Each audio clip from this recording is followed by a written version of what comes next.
stat sheet before and saw 47 fast break points. Holy shit. Holy. You know, I mean, our game plan was we play fast, and we didn't want to play fast. We wanted to walk the ball off the floor, which we did, and that kept us from getting transition threes today, because one of the staples of our offense is transition threes, because I have so many guys that can shoot the ball so well. And we decided to give that up because we knew if the game went up and down. We watched them play Green Bay, and they scored 64 points in the first half, and Green Bay plays a transition game. And so we felt if we could make the score into 60s, we would have a chance. You know, with a young team that, you know, physically not men yet through the team. That was the only way, I thought. And we couldn't stop them. I mean, their speed in Winston is so unbelievable in transition, with his change of direction and change of pace with the ball, and the way he can control the ball and find people. We couldn't stop it. The zone, I thought, really hurt them. I thought the two things that have been our Achilles heel this year, that as we learn and grow as a basketball team, are our half-court defense and our rebounding. And tonight, they were strengths. I thought we really guarded in the half-court. And when Xavier fouled out, and I don't know how much time was left. To me, it seemed like a lot of time. But when he fouled out, it was a 12 or 13-point game. We were leading the rebounding battle, and they only had 4 offensive rebounds. And I would question, you can go back a long time in this building for them to play 34, 35 minutes and only have 4 offensive rebounds. And so I am really proud of the steps that we made forward as a team. This is you know, I've never been in a transition like this before, where we have nobody that played last year. And to put a whole new team out there and come into this environment against a top 10 team in the country, and to compete defensively and on the boards like they did, I'm really, really pleased. Obviously, our transition defense isn't very good, and it's something we're going to have to work on, but I don't think I'm going to see Cassius Winston again unless we play in the NCAA tournament. I don't think I'll see anything like that. Greg, you obviously have a young team. You've mentioned that, but you've played these Spartans a lot. How good is this team? It's a different team. Tom and I talked a little bit before the game, and you know, as you prepare for them and as you look at them, I mean, there's no, you know, Cassius might get mad at me and Warden might get mad at me for saying this, but I don't see a lottery pick out there. You know, I see pros out there. I mean, I think both those guys are pros, but I don't see lottery picks. And so it's just, you know, there's no Jaren Jackson that last year we knew we weren't going to score anything by the rim. We knew. So when you prepared for them, you thought there were things that you could do against them. Then you go play them and you find out you can't. And I think I mean, they had 27 assists or something again tonight. They are the fastest team that I've played against in 40-some years. I didn't play. That's kind of a football there, right? That I've coached against, okay? And I'm glad I didn't play. They're the fastest team that I've seen, as far as not just fast, but getting something done. I mean, they get stuff done with their speed. Ward is unbelievable. I mean, look at him. You can't think he's going to get down the floor like that. And he's frailing away, hitting people in the face, you know, knocking people off, doing all this, gets the ball and lays it in. And you know, we're trying to sprint back. We're screaming and yelling about running. And I've just never seen a team that's that fast, but also gets things done. And I give it all to Winston. You know, I mean, he is so good with the basketball and gets it where it belongs. And when you start to leave him, he gets to the rim. And he's just a smart, he's an innate understanding of the game. So when you look at that, with all the teams, I've never seen a Michigan State team like that. I've seen fast teams. I don't think I've ever seen any team like that. So my opinion is, I think they're really, really good. Really good. Not good, really, really good. Coach, you mentioned a little bit their assists, making the extra pass and being really unselfish. How tough is that to defend? It's very tough, and that's what, you know, we came in the game with one of the top assist turnover ratios in the country. That's what I think we do really well, and we shoot it really well. But we, you know, we're really, with Xavier's the only guy that really can score at the basket. The rest of them are really aren't very good in there with the ball. So they've got so many guys that can score by the rim too, that what do you do? What do you do? And they're really good. We tried to double the post. He did a good job of kicking it out, and then they made the next pass. And against the zone, I thought we're not a zone team, but to compete with them, we had to play zone. And I thought we ran, we competed out there, but they always seemed to be able to make that next pass, and that's a hard thing to guard.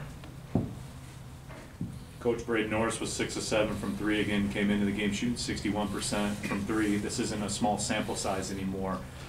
How good can he be? Well, I don't think he can be any better than he's been. I think he is what he is. Sound like Herm Edwards now? I think he is what he is. You give him a second, he gets it off quick too. You give him he did that against Michigan State now, right? And he's really good. He had one turnover, and it was a sloppy early turnover, which, we ran a set play, and he kind of telegraphed a pass that they took. The rest of the night, he never turned the ball over. I'm shocked he only had a few assists, but we average 20 assists a game, so either the guy here doesn't like us and didn't want to give us assists, or maybe we were playing too much one-on-one. Normally, the way we play, we get a lot of assists, and he's usually, a 7-to-1 guy. So as a freshman in this environment against that level of competition, I think he proved his worth. He's really good, and we're really fortunate to have him on our team.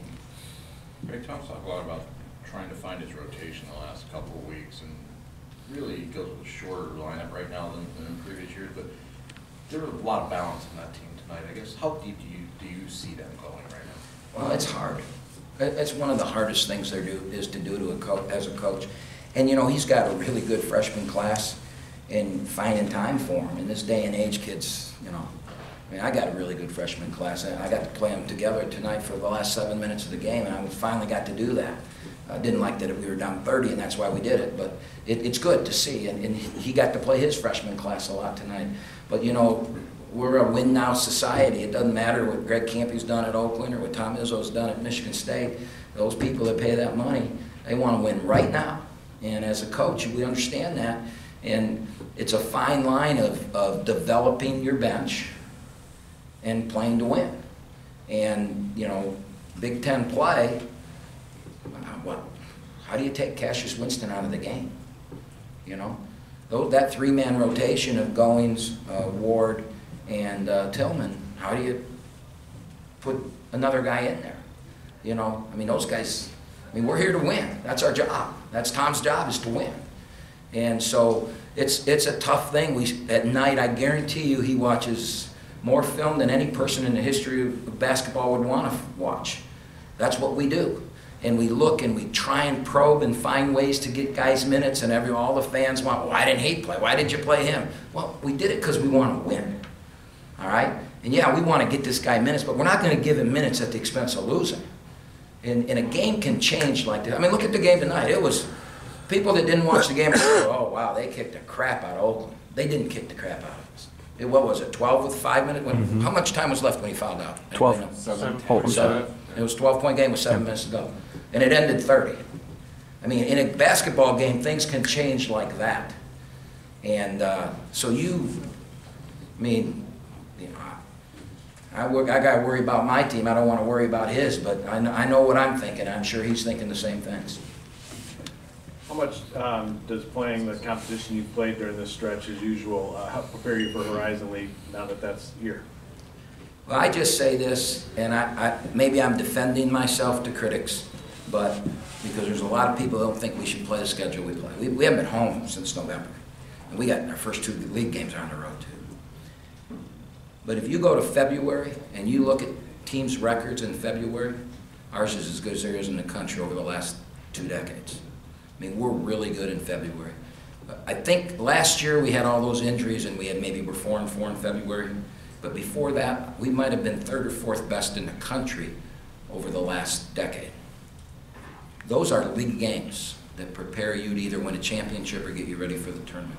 That's my goal, is to win our league. Now, our fans want me to win the league tournament, go to the NCAA tournament. I want to do that too. But the truth of the matter is, you want to win your league championship, because over 18 games, you're the best team or you're not the best team. You fight through injuries, you fight through this, you do this, and you excel. To do that, you got to win in February. Why do we win in February? I think because of who we play. I think because of our schedule. We're not going to see Cassius Winston once in our league, but we're going to see Ty Appleby at Cleveland State, who's a jet at our level. So this is what helps us. Coach, to add to what Larry said, as you say, you have a young, inexperienced team. What's your message to them after this game? We talked about being 0-0 and that we got through this, and now, you know, I was a little bit negative about the transition and the effort and that. And then I stopped myself, I caught myself, and I stopped myself. Everything's positive from now on. I mean, it's time to play now. If I just believe what I just said, it's time for us to go. We're 0-0. I like my team. You know, there's no Jalen Hayes, there's no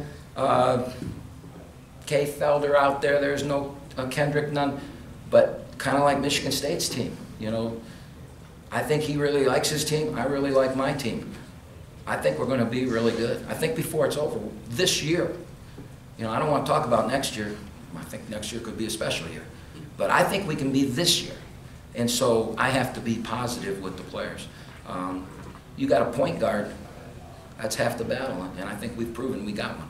We got a post player that can really score the ball. You know, he didn't have his best game today. He got the crap beat out of him out there, though. You know, this was so unlike Michigan State Oakland games where there's normally 40 free throws shot. You know, our games are usually bloodbaths. Today there was a bloodbath and nobody was calling anything. I mean, they shot 12 and we shot 8. So I like my team. We're going forward. I really do. Greg, real quick, you mentioned the bloodbaths of the past. Izzo would prefer them to do games like they did tonight where they really let a lot go. Or do you share that sentiment? Against Michigan State? No. Well, no, but in general. Against everybody else, yes. Because I want my players on the floor, and he does too. Right. But their physicality is as good as there is in the country. And their strength coach must be phenomenal, because I recruited Goings. He turned us down to walk on here. He didn't look anything like he looks now. And so that's who Michigan State is. And so, of course, he wants that. I want that in regular season games, too, because we're not deep, especially in the post. And if Xavier's out of the game, you saw what happened as soon as he went out. When he got hurt and got that cramp, we did a really good job. But once he was gone and they knew he was coming back, kind of the air went out of us. Anything else? We'll see you next year. Thanks, Greg. Thanks, Greg.